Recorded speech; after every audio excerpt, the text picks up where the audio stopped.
विद्यार्थी मित्रांनो, आपण आत्ताच पोएम शिकलो आहोत अ टीनेजर्स प्रेयर. आता कवितेवर एक प्रश्न विचारला जातो, ॲप्रिसिएशन ऑफ द पोएट्री. तर हा ॲप्रिसिएशन ऑफ द पोएम हा 5 मार्काचा प्रश्न येण्यासाठी आपल्याला काय काय गोष्टी येणं गरजेचं आहे ते आपण आज बघणार आहोत. बघा, अगोदर आपल्याला रायमिंग वर्ड्स ओळखता येतात. त्याच्यावरून आपण रायमिंग स्कीम फॉर्म करणार आहोत. आता रायमिंग वर्ड्स कसे ओळखायचे तुम्हाला ठाऊक आहे ते, की प्रत्येक ओळीच्या शेवटच्या शब्दांकडे आपण लक्ष देणार आहोत. बघा आता ही कविता, पहिला कडवं, each day brings new beginnings, decisions I must make, I am the only one to choose the road that I will take. प्रत्येक ओळीच्या शेवटच्या शब्दाकडे आपण लक्ष देऊया. Beginnings, make, choose, take. आता बघा कोणत्या शब्दांचं यमक जुळतं आहे. ह्यासाठी मी तुम्हाला अगोदर एक छोटीशी मराठीतली कविता सांगते बघा. एक होती मेंढी, तिला वाजली थंडी, तिने घातली बंडी आणि म्हणाली आज बाई शाळेला दांडी. बघा रे कोणते यमक जुळणारे शब्द आहेत. मेंढी, थंडी, बंडी, दांडी. सगळ्यांचे उच्चार सारखेच आहेत. मग हे चारही शब्द यमक जुळणारे आहेत. या कडव्यामध्ये बघा, beginnings, make, choose, take. Make आणि टेक ह्या दोघांचं सारख्या उच्चाराचे आहेत. एक यमक जुळतं म्हणून मेक आणि टेक ही पहिली रायमिंग पेयर झाली. दुसऱ्या कडव्यामध्ये बघा, लाईफ, सक्सेस, रोड, डिस्ट्रेस. प्रत्येक शेवटच्या शब्दाकडे आपण लक्ष दिलंय. तर ह्याच्यामध्ये सक्सेस आणि डिस्ट्रेस हे दोघं सारख्या उच्चाराचे आहे म्हणून ही यमक जुळणारी दुसरी जोडी आहे. बघा इथे आपण find and write pairs of rhyming words आपण इथे लिहिलंय बघा. Make, take, success, distress, see, me, way, day. आता आपल्याला रायमिंग वर्ड्स अगोदरच येत आहेत पण आता रायमिंग स्कीमसाठी आपल्याला त्यांची गरज होती. बघा इथे या कवितेतले मी 2 कडवे घेतले आहेत. पहिला कडवं बघा, each day brings new beginnings, decisions I must make, I am the only one to choose the road that I will take. आता आपण बघूया इथे, जसं की मी त्या मराठीतल्या पहिल्या कवितेत सांगितलं तुम्हाला, मेंढी, थंडी, बंडी, दांडी चारही शब्द सारखेच आहेत. मग आपण त्यांना काय लेटर्स लिहिणार, ए ए ए ए, म्हणजे त्यांची रायमिंग स्कीम झाली ए ए ए ए. आता इथे कशी रायमिंग स्कीम आपण ओळखणार बघा, बिगिनिंग्स आपण त्याला म्हटलंय ए.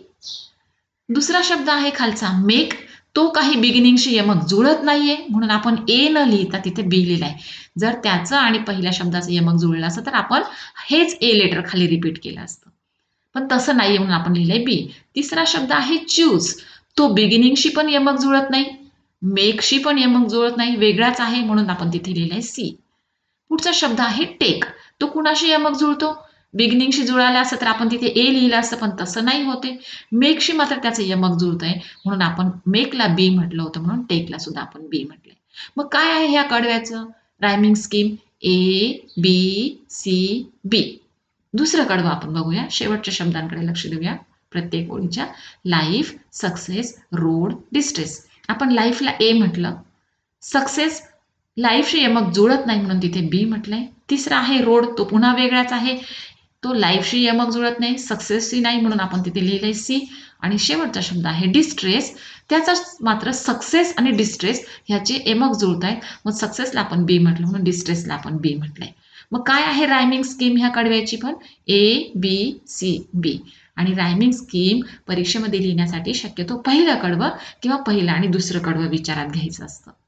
आता पुढे बघा, अजून कोणती गोष्ट आपल्याला लागणार आहे ॲप्रिसिएशन ऑफ द पोएट्रीसाठी, तर आपल्याला फिगर्स ऑफ स्पीच ओळखता आल्या पाहिजे. काय आहे figures of speech? Figures of speech म्हणजे हे भाषेचं सौंदर्य आहे, भाषेचे अलंकार आहेत, आभूषण आहेत. जसं की मूळच्या सौंदर्याला अधिक खुलवण्यासाठी स्त्रिया वेगवेगळे दागिने परिधान करतात, तसेच भाषेला अधिक सौंदर्य मिळवण्यासाठी आपण फिगर्स ऑफ स्पीचचा वापर करतो. आता बघा, हे 4 फिगर्स ऑफ स्पीच ह्या पोएममध्ये आलेले आहेत. Inversion, metaphor, alliteration, apostrophe. हे 4 फिगर्स ऑफ स्पीच आलेले आहेत. आपण आता त्यांची माहिती करून घेणार आहोत. बघा पहिला आहे inversion. In this figures of speech words are not in a correct word order.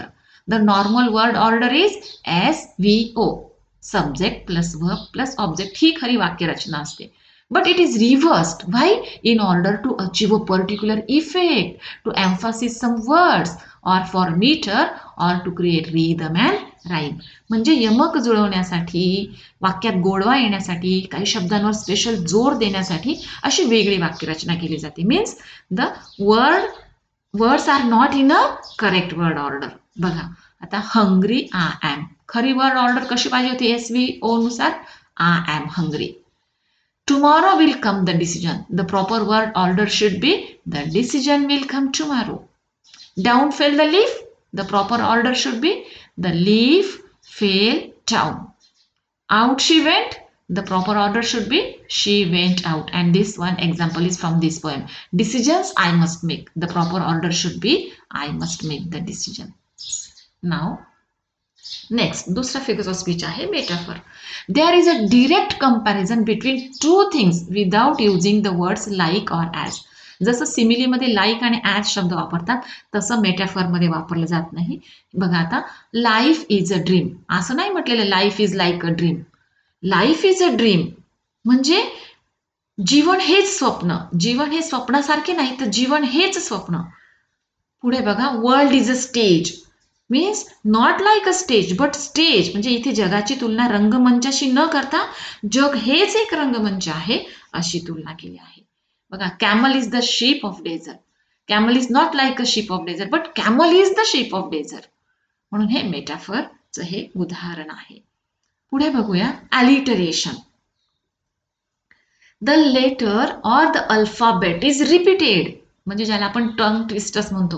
ह्याचं मराठीतलं उत्तम उदाहरण म्हणजे काकूने, काकाचे, कामाचे, कागद, कात्रीने, करा, करा, कापले.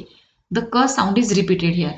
बघा, म्हणजे एखाद्या वाक्यात वेगवेगळ्या शब्दांच्या सुरुवातीला समान ध्वनी पुन्हा पुन्हा आलेले असतील तर तेथे अलिटरेशन हा अलंकार होतो. बघा, Fred, fried, frogs. The F हा ध्वनी इथे रिपीट झालेला आहे. Neeraj needed new notebook. N. She sells seashells by the seashore and traveled down the Deccan road. हे पोएम मधलं उदाहरण आहे. डी डी इथे रिपीट झालेला आहे म्हणून इथे हा ॲलिटरेशन हा अलंकार होतो. पुढचा आहे एपस्ट्रफी मीन्स ॲड्रेसिंग डेड पर्सन और लाईफलेस थिंग और नॉन ह्युमन थिंग और आयडिया और quality as if it is a life और प्रेझेंट. म्हणजे काय, तर एखादी अमूर्त किंवा निर्जीव वस्तूला उद्देशून बोलले जाते की जणू काही ती निर्जीव वस्तू किंवा तो विचार किंवा ती कल्पना आपल्या समोरच उपस्थित आहे. बघा, रिंग ओ बेल्स म्हणजे घंटिकांना तो सांगतोय रिंग ओ बेल्स तुम्ही नाद करा, आवाज करा. लिटल लॅम्ब हू मेड दी. तू कोकराशी बोलतोय जणू काही कोकरू म्हणजे एखादा मनुष्यच आहे त्याच्याशी तो संवाद साधतोय की तुला कुणी घडवलं, कुणी बनवलं. O death be not proud म्हणजे मृत्यू जणू काही व्यक्तीच्या रूपात समोर उभा आहे. तो त्या मृत्यूला उद्देशून म्हणतोय की हे मृत्यू तू गर्व करू नकोस. Hello darkness I have come to talk to you. तू काळोखाला म्हणतोय की मी तुझ्याशी संवाद साधायला आलोय. Why don't you ever work use to feed computer. बघा, संगणकाला तो म्हणतोय की तू का बोलत नाहीये, तू का काम करत नाहीयेस. Blow winds blow. तो वाऱ्यांना म्हणतोय की अरे वाऱ्यांनो वाहा तुम्ही. आणि हे कवितेतलं आहे उदाहरण बघा, please open up my eyes dear lord म्हणजे इथे प्रत्यक्ष परमेश्वराला उद्देशून बोललं गेलंय. मुलांना आपण जसं पाहिलं की ॲपस्ट्रॉफी हा फिगर्स ऑफ स्पीच आहे तसंच ॲपस्ट्रॉफी हा एक पंक्च्युएशन मार्कचा पण प्रकार आहे. See the 3 functions of apostrophe. The marking of the omission of 1 or more letters. जेव्हा काही लेटर्स आपल्याला गाळायचे असतील तेव्हा आपण पंक्च्युएशन मार्क वापरतो. आता इथे बघा, in the contraction of do not. Do नॉटचं कॉन्ट्रॅक्शन आपण डोंट केलंय तर इथे आपण हा ओ ऑमिट केला आहे, ऑमिशन केलंय, मग त्यासाठी आपण इथे पंक्च्युएशन मार्क वापरले. हे पहिलं फंक्शन आहे ॲपस्ट्रॉफीचं. दुसरं फंक्शन आहे द मार्किंग ऑफ पॉझेसिव्ह केस म्हणजे मालकी हक्क, स्वामित्व हक्क दाखवायचा असेल तर तिथे सुद्धा आपण हे ॲपस्ट्रॉफीचं चिन्ह वापरतो. इथे बघा, फॉर एक्झाम्पल टीचर्स पर्स म्हणजे त्या टीचरची पर्स किंवा लिटल गर्ल्स डॉल त्या मुलीची बाहुली. स्वामित्व हक्क दाखवण्यासाठी आपण इथे एसच्या अगोदर असं ॲपस्ट्रॉफी लावलं आहे. पुढचा ॲपस्ट्रॉफीचा अजून एक फंक्शन आहे द मार्किंग्स ऑफ प्लुरल्स म्हणजे अनेक वचन दाखवायचं असेल तर. आता इथे बघा, बॉयज हायस्कूल पण आपण एसच्या नंतर इथे ॲपस्ट्रॉफी वापरले. एसच्या अगोदर जर ॲपस्ट्रॉफी केलं असतं तर एका मुलाची शाळा, जसं बॉयज शर्ट त्या मुलाचं ते शर्ट. आता आपण इथे एसच्या नंतर केलंय जेव्हा अनेक वचनात दाखवायचं असेल.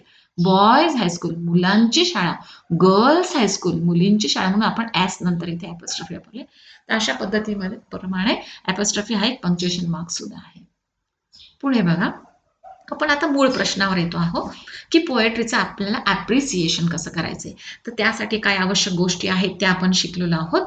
आता बघा, ॲप्रिसिएशन ऑफ द पोएट्रीमध्ये, तर तुम्हाला हा फॉर्मॅट तुमच्या पेपर क्वेश्चन पेपर सॉरी तुमच्या टेक्स्ट बुकमध्ये सापडेल, म्हणून मी तो ॲज इट इज इथे टाकलाय, कारण तो असाच आहे.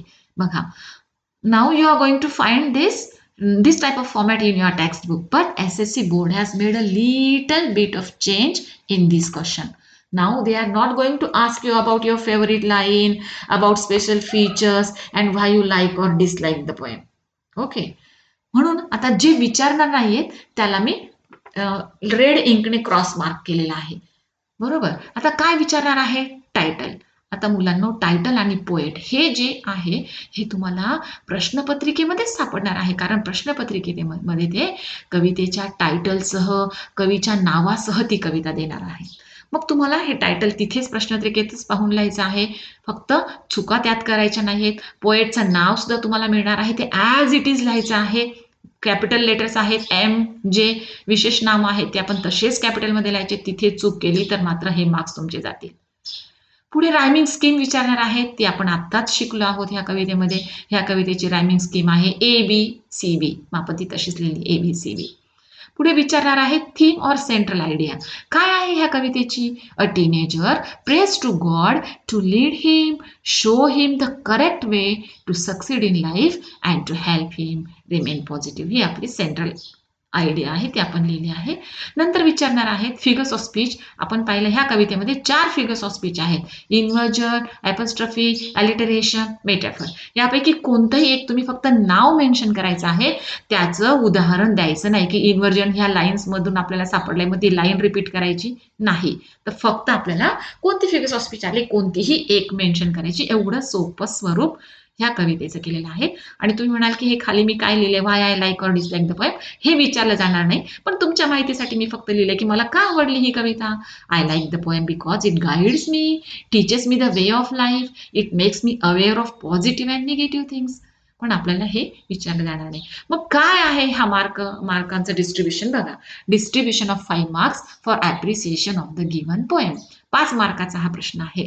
टायटलला हाफ मार्क आहे, जो आपल्याला प्रश्नपत्रिकेतच टायटल सापडणार आहे.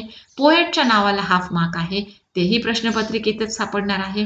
रायमिंग स्कीम, त्याला 1 मार्क आहे, आपण शिकलो आहोत. फिगर्स ऑफ स्पीच, कोणतीही एक मेन्शन करायची, त्याला 1 मार्क आहे. आणि थीम किंवा सेंट्रल आयडिया 2 ते 3 ओळींमध्ये लिहायची, त्याला 2 मार्क्स आहेत. अशा पद्धतीने हा ॲप्रिसिएशन ऑफ द पोएट्रीचा हा 5 मार्काचा प्रश्न आहे. आणि मला खात्री आहे विद्यार्थ्यांनो, तुम्हाला आता हे 5ही मार्क्स मिळणार आहे. Okay, thank you.